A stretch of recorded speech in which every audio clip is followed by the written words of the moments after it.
بسم الله الرحمن الرحيم. ألف لام را، تلك آيات الكتاب المبين. إنا أنزلناه قرآنا عربيا لعلكم تعقلون. نحن نقص عليك أحسن القصص بما أوحينا إليك هذا القرآن وإن كنت من قبله لمن الغافلين. إذ قال يوسف لأبيه يا أبت إني رأيت 11 كوكبا والشمس والقمر رأيتهم لي ساجدين. قال يا بني لا تقصص رؤياك على إخوتك فيكيدوا لك كيدا إن الشيطان للإنسان عدو مبين. وكذلك يجتبيك ربك ويعلمك من تأويل الأحاديث ويتم نعمته عليك وعلى آل يعقوب كما أتمها على أبويك من قبل إبراهيم وإسحاق إن ربك عليم حكيم.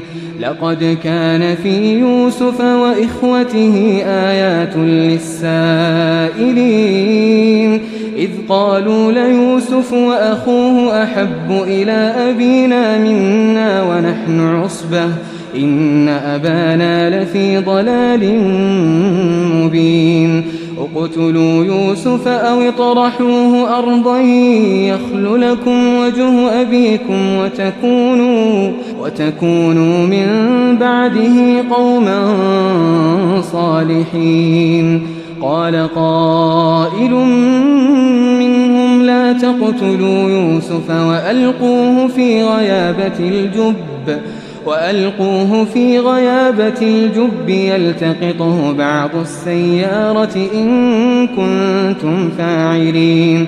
قالوا يا أبانا ما لك لا تأمنا على يوسف وإنا له لناصحون أرسله معنا غدا يرتع ويلعب وإنا له لحافظون.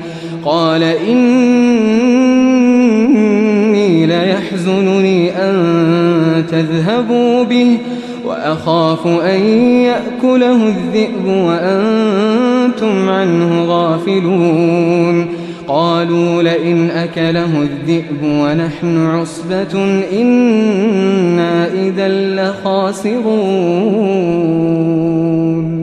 فلما ذهبوا به وأجمعوا أن يجعلوه في غيابة الجب وأوحينا إليه لتنبئنهم بأمرهم هذا وهم لا يشعرون.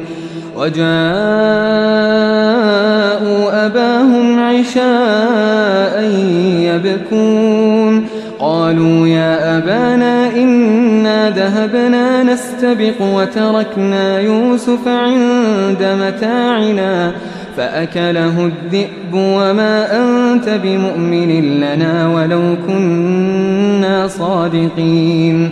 وجاءوا على قميصه بدم كذب قال بل سولت لكم أنفسكم أمرا فصبر جميل والله المستعان على ما تصفون.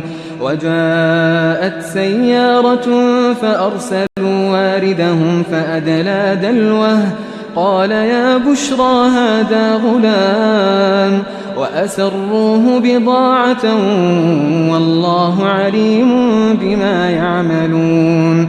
وشروه بثمن بخس دراهم معدودة وكانوا فيه من الزاهدين.